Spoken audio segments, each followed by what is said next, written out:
Hello and welcome to my final presentation for STC 262 Empirical Research Methods, where I chose to research the differences in communication between different generations. The title for my project is Intergenerational Communication, Baby Boomer to Generation Z.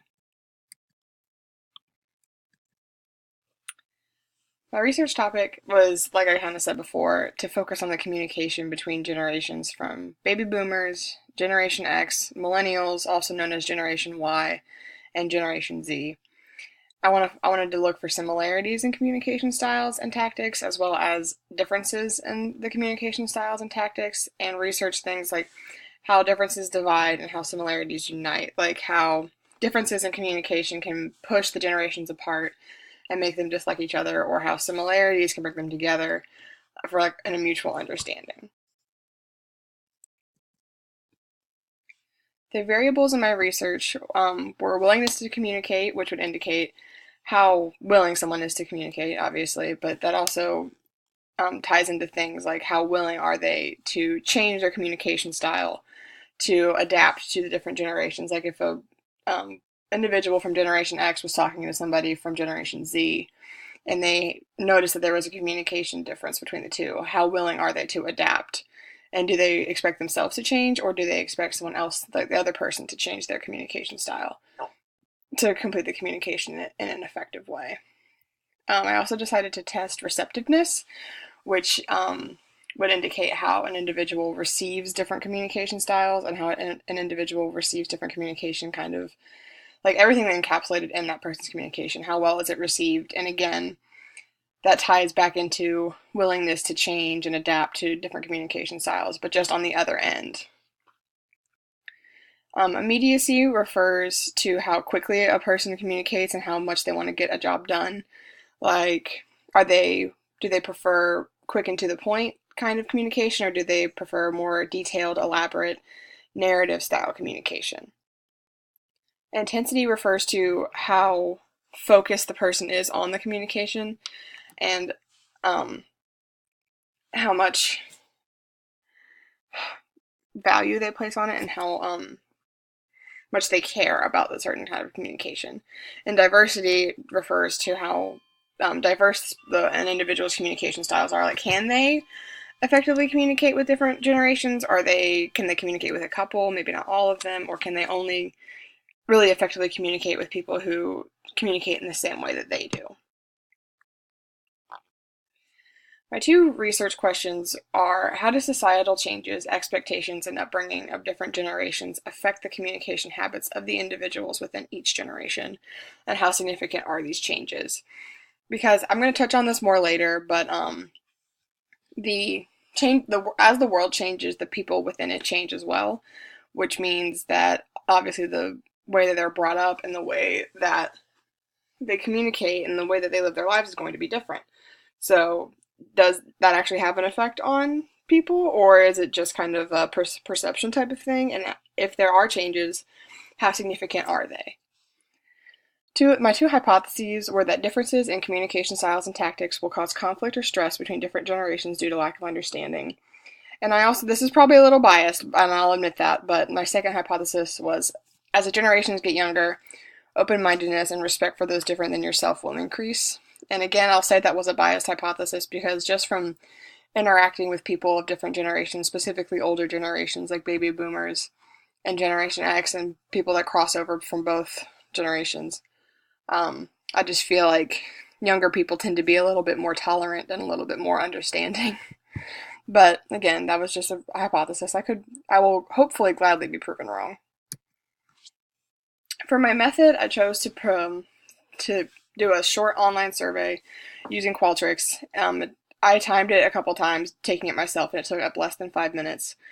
And I chose to distribute it via Facebook and Twitter because those are two social media platforms that are used by individuals on a wide span of generational identities. So baby boomer to Generation Z are on both. They're on both in a pretty significant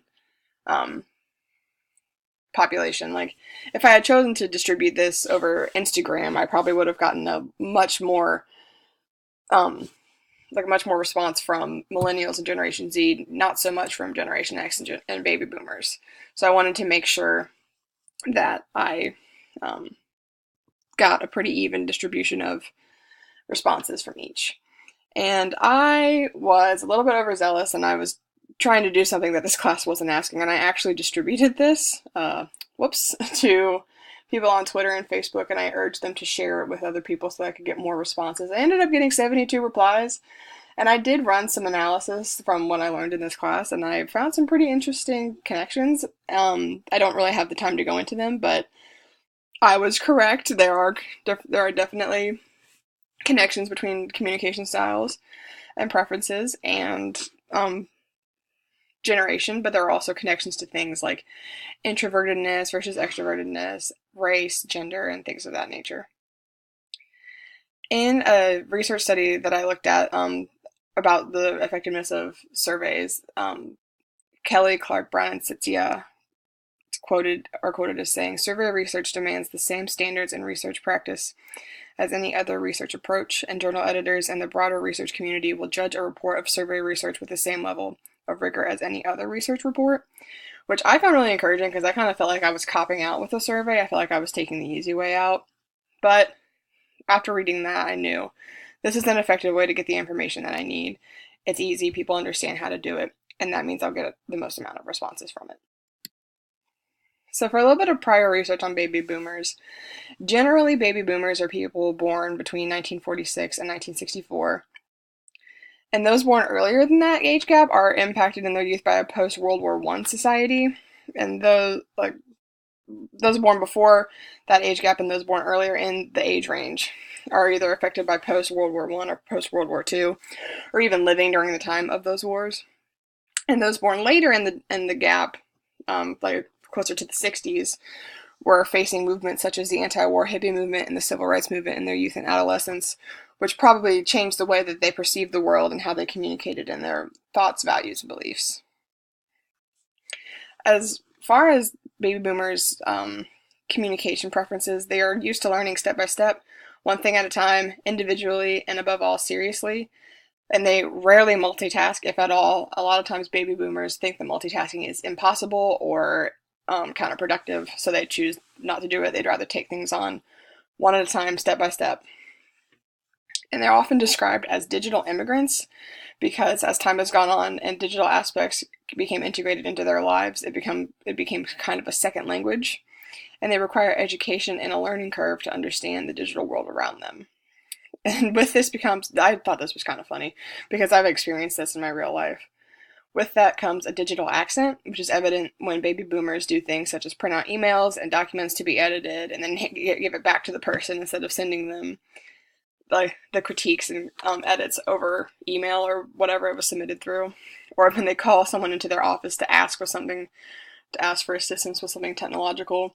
Or one thing that came to mind when I did this, I don't know if this is really an example of a digital accent, but this is how it made sense to me, was the instance in which you text somebody or message somebody a question or something and then they call you to get the answer, which is an introvert's nightmare, but I think that is just an example of a digital accent. So for prior research on Generation X, these are usually described as individuals born 1965 to 1980 and sometimes more broadly defined as just pre-1980. And the experiences of their baby boomer parents impacted the way that parents felt was the correct way to raise their children. So the baby boomers raised their children in ways that are different than the ways their parents raised them. And that of course changed the thoughts, values, beliefs, everything that were instilled into the children. This generation also had the best movies, and this is not up for debate. Example with The Breakfast Club. So a hallmark characteristic of Generation X is definitely realism, which means they are very realistic and they are concerned about real life problems and aspects such as health and financial security, which represent two major objectives with which Generation Xers are concerned with on a daily basis. And they would rather, with their communication, keep things short, sweet, to the point, and real. And they want to know exactly what's going on. They don't want to be spared any details, and they don't want to have to ask any questions once things are explained to them. Generation X is a little bit more competent in their knowledge and usage of technology, but they tend to use technology more for entertainment, leisure, and relaxation, which is different to how other generations tend to use technology. And they may still have a little bit of a digital accent, but it's not so much, it's not as severe as the one for baby boomers. All right, the generation that everyone loves to hate in the media, millennials. There is an ambiguous date range, but it usually is described as 1981 to 1999, with some more generous sources giving it all the way to 2000 or 2001. These are also referred to as Generation Y, and millennials are expected to be more materialistic, more likely to use brands as communication devices, and more concerned about the ethics of consumption than the generations prior. Millennials are often referred to as the look at me generation, and they're considered to be impatient, self-important, and disloyal, among other unattractive qualities from an organizational standpoint. I'm sure we've all heard those reports that it's like millennials are killing the library business, and a lot of people like to blame this generation for the death of admittedly outdated services and products that we just don't need anymore, but they still like to blame millennials for the death of that. And this generation was the first to be introduced to the idea of participation trophies, which means they were rewarded for just showing up, which may play into the stereotype that they're self-important and entitled, but I don't believe this is true.